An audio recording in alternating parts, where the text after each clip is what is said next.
Hi, and let's continue our discussion on the Moran process and the evolutionary dynamics associated with what we can understand from this process. So, last time we had defined the probabilities associated with transition of the system in that delta t time, where we had marked that in that delta t time there is one birth and one death event that has taken place. What that meant was that the state of the system, which is represented by variable I, which is equal to the number of individuals belonging to genotype A, could remain at I if the same genotype was chosen for birth and death, or that I could increase to I plus 1 or I could decrease to I minus 1, and each of these transitions had a probability associated with that. So, before we go further, let's try to get a sense of these probabilities by just doing by understanding some very basic transitions associated with this. So, again I am going to write some probabilities, and what you should do is sort of pause the video and try and think about what transition we are talking about and come up with the appropriate probability numbers that you think for each of these transitions. So, the first one is that what is the probability that the system transitions from 0 to 0. And again, when we are talking these transitions, when I write Pi to j, what this refers to as is the probability that the system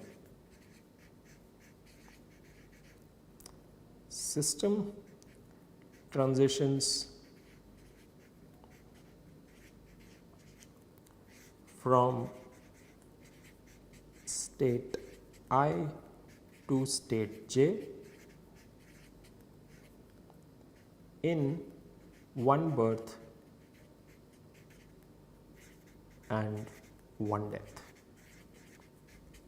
In that delta t time where one birth and one death events are taking place, what is the probability that the system transitions from I to j, and state I is referred to as the number of individuals of genotype A.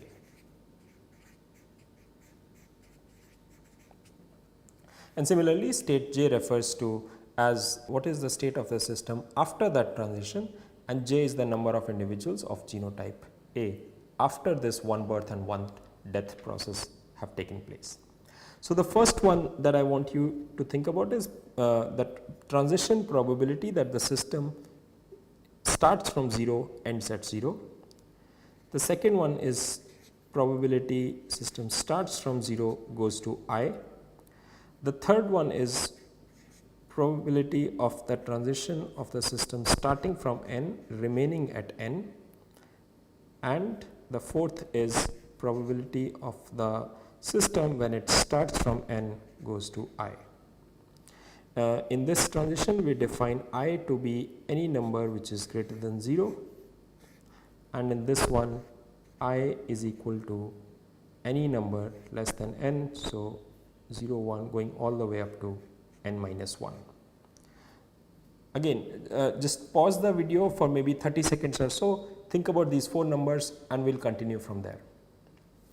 So, what is probability, the transition probability 0 to 0? The system is at 0, that means what that means and how we have been defining is that there are 0 number of A genotype individuals, which automatically implies that there are n minus 0 n number of B type individuals, and the starting and the ending state of the system are same. So, what is the probability that we start from this state and we remain in this state?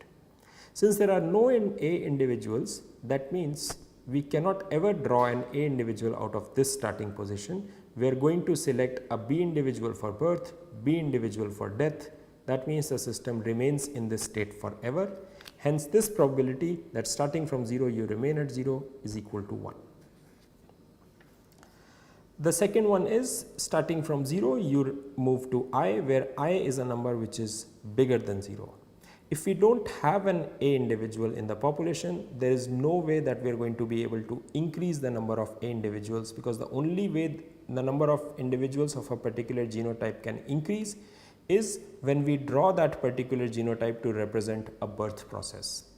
Since there are no A individuals in the system at this state, we can never draw an individual of genotype A for birth, and hence its numbers can never increase. This is equal to 0.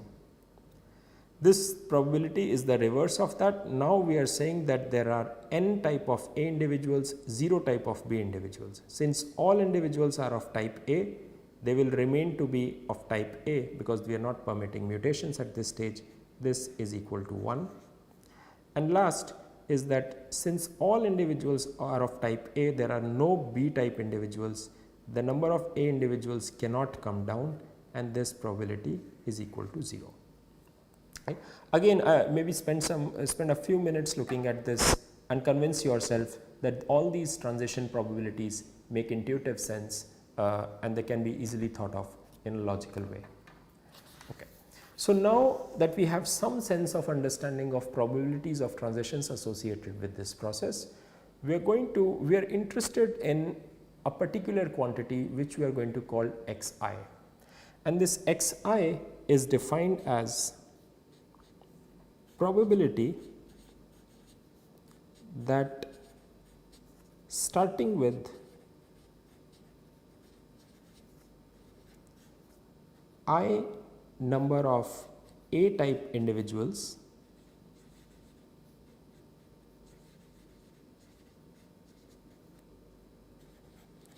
we will eventually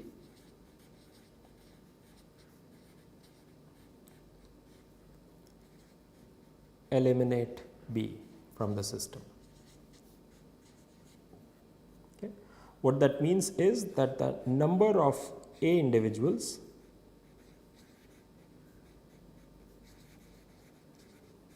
is going to increase and go up to n. What is the probability that I am starting my system with I number of A individuals, and this I number should change to n. Right. This probability is represented by xi. What that means is, what is x0? x0 is the probability that I start with 0 A individuals. What is the probability that starting with 0 A individuals, the number of A individuals increases to n and I eliminate B from the system? And obviously, since starting number of individuals of A type is 0, this cannot happen. This is just equal to 0. What is xn? What that means is that I am starting with n number of A individuals. What is the probability that I will eliminate B? B is already eliminated because there are n number of A individuals, which implies there are 0 number of B individuals. Hence, xn is equal to 1 because B is already eliminated. This ensures that there is already no B in the system, and hence this transition is always guaranteed. Okay. But interestingly, how are we to define the relationship between xi? What is the probability that starting with, for any general I, not 0 and n, between 0 and n there are n minus 1 values that this variable I can take. So, this is valid for I equal to 1 to going all the way up to n minus 1. So, while the values of x0 and xn are very obviously clear, the value of xi is not intuitively very clear. But we know that when we start the system from the state I, it can either go to state I, remain there, or it can go to the state I plus 1, or it can go to the state I minus 1. We know this from the 3 transitions that we had studied in the last lecture and derived the appropriate probabilities associated with each of these 3 transitions. We had also seen that starting from I, when we model starting from I a birth and a death event, there is no way that we can have anything other than these 3 transitions. The fate of the system has to belong to one of these three states once one birth and one death model, one birth and one death process has been accounted for in the system. So, if that is the case, starting with xi, that means my current state is the number of A individuals is equal to I. I transition with probability Pi to I minus 1. This is the chance, this represents the chance that starting with I individuals, I move to I minus 1 individuals. Or my system starting from I could remain at I, or I know that starting from I, my system could move to I plus 1. I am writing these in terms of I because xi is the probability that I am starting with, is the probability that I am interested in, and xi refers to the starting point where there are I number of individuals. Now starting from xi, if I remain at xi, the probability that after the system remaining at xi, it goes to elimination of b is just going to be equal to xi. There is no difference because the system was at I, so the probability associated with eventually eliminating B was xi. After this particular transition, the system remained at xi. Hence, the probability associated with elimination of B remains xi.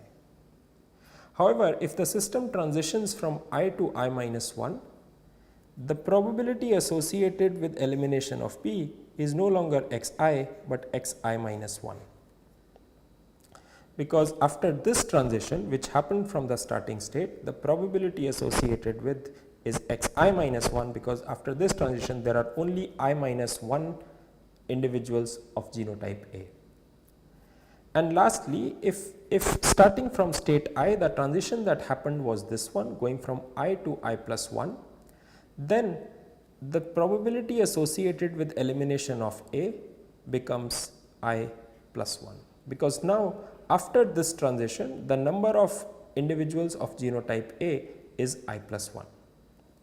So using the fact that I am starting with I, and starting with I there are only 3 transitions possible, I can build this relationship between xi, xi minus 1 and xi plus 1.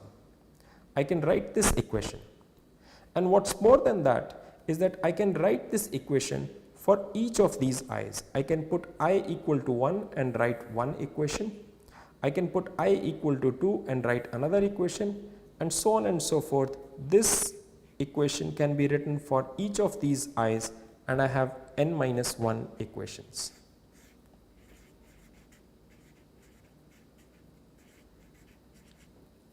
What is the number of variables which are associated here? I know each of these transition probabilities. That's something that I've already derived in the last lecture. But what is unknown is all of these xi's. I know x naught and I know xn, and all the in between xi's are what is unknown to me, and that's represented by this xi, and this I can take a value from x1 and it can go up to x of n minus 1. So I can take a value for starting from 1 and go all the way up to n minus 1. So x1 to xn minus 1 represent my n minus 1 variables. So what I have here, this is a system of linear equations. I have n minus 1 linear equations and I have n minus 1 variables. I solve these n minus 1 equations for these n minus 1 variables, and the answer that I get after solving these equations is simply that xi is just equal to I divided by n. Okay. So the probability that starting from a state that, again this represents the fact that the probability that starting from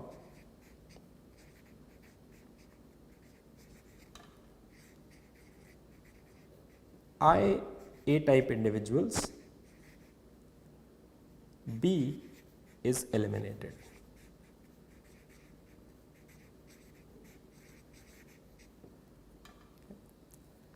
That's the probability that we get, and we get this simple expression of xi equal to I by n. We have seen that x naught is equal to 0 and xn is equal to 1. We've already seen this in the last slide, and there are in between n minus 1 quantities starting from x1 going all the way up to xn minus 1. Of these n minus 1 variables, there is one xi that we are particularly interested in, and that particular variable is x1, because what this physically represents is the following. Imagine you have an environment where the individuals are genotypically identical. All n individuals belong to the same genotype, and let's call that same genotype as genotype B. So let's draw that system, and let's say individuals of genotype P is this, and there are n such individuals in this environment P. Now what happens at a certain time is that one of the individuals while dividing picks up a mutation. If that individual picks up a mutation, the progeny is no longer genotype B but genotype A. So this is my mutant which belongs to genotype A, and everybody else is the parent genotype which is genotype P. Let's also imagine that the nature of the mutation that has happened is neutral, which means that upon conferring this mutation to the progeny, there is no change in the fitness that has happened.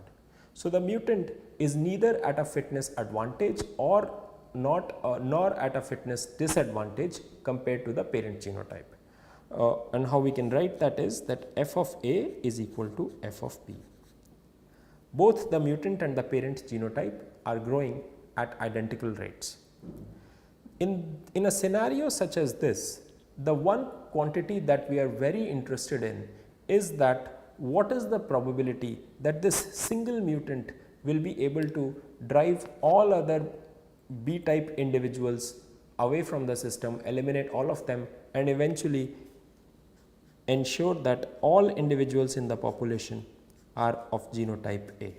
What is the probability that just by random chance this single mutant cell that arose is able to eliminate all the other B type individuals that are present in the system, and ensure that every individual in the population is of genotype A?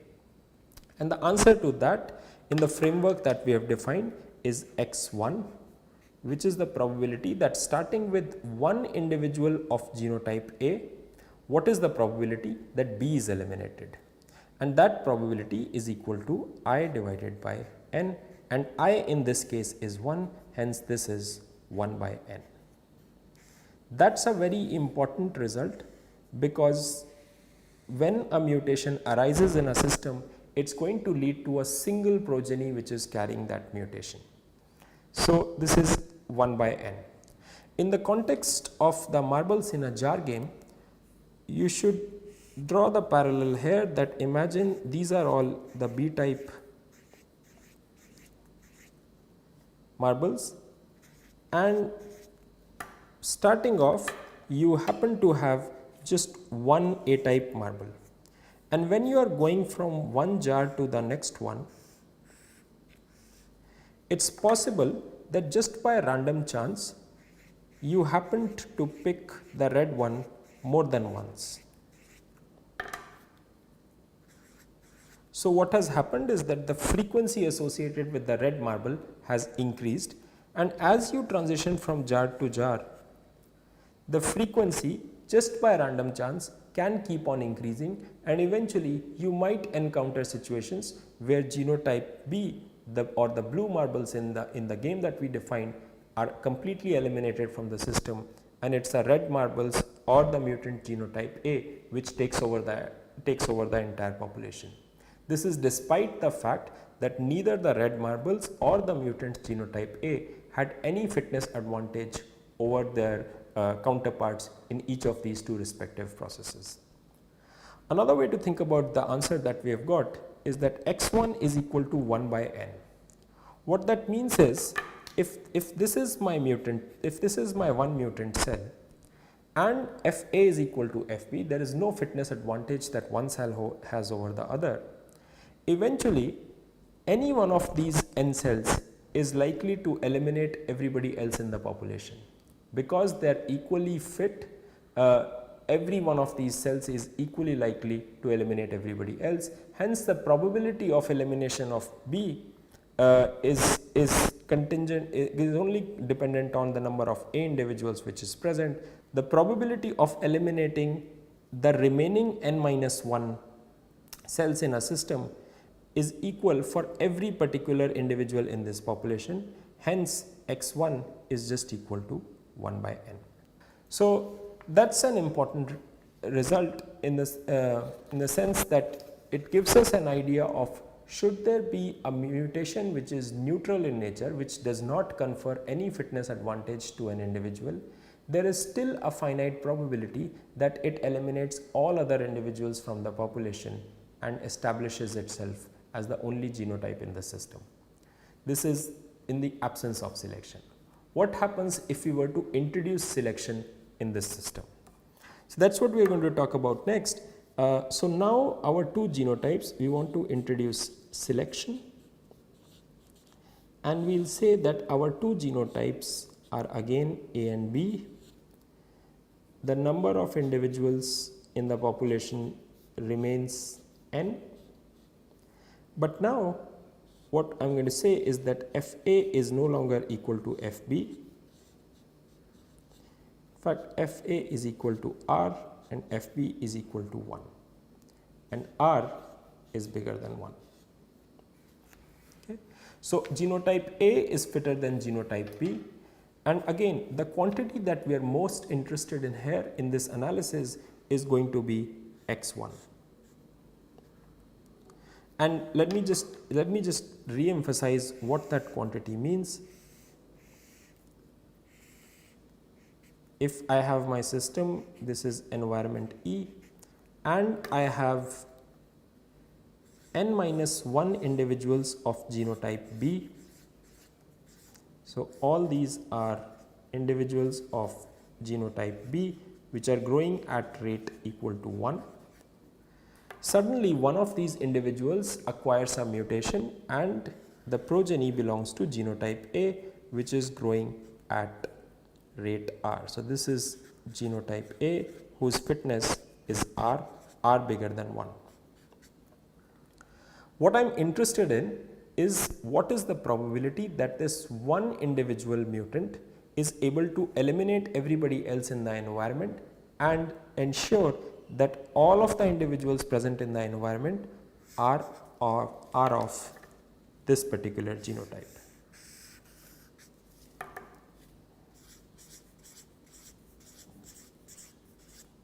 Okay. I am interested in understanding this particular transition, that genotype A arose via mutation. What is the probability that given the fact that A is fitter than genotype B, what is the probability that genotype, this one individual is able to replace all B type individuals in the population, and the system at some future time starts to look something like this, and that probability is represented by the variable x1. What is important to realize is the fact that if I did not take randomness into account, which is what we are trying to understand here, what is the answer to this question? If there is no genetic drift that we are talking of, there is no randomness associated with the process, what is the answer to this question? What is the value that x1 takes? Maybe just pause the video and think about this for 30 seconds and try and see if you can come up with an answer from intuition for the variable x1 in cases when there is no randomness associated with the system. What you should realize is that starting from this state of the system where there is only a single mutant, this mutant is going to start eliminating individuals of genotype B, and its frequency, the frequency of individuals belonging to this particular genotype, will increase with time, and eventually it will happen here. The system will reach this state.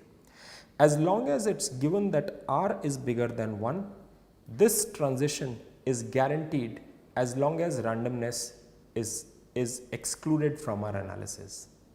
However, that is not true in nature, and randomness does play a big part in dictating the dynamics of the system. So, the value of x1 that we are talking about, x1 I can rewrite is that probability that a favorable mutation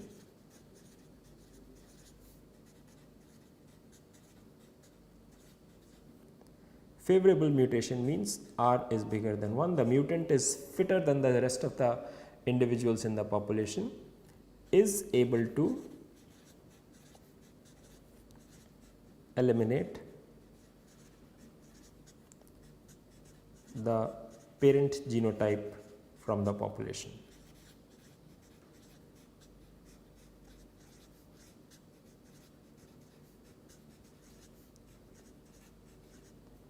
And the answer to x1 is equal to 1 if randomness is not incorporated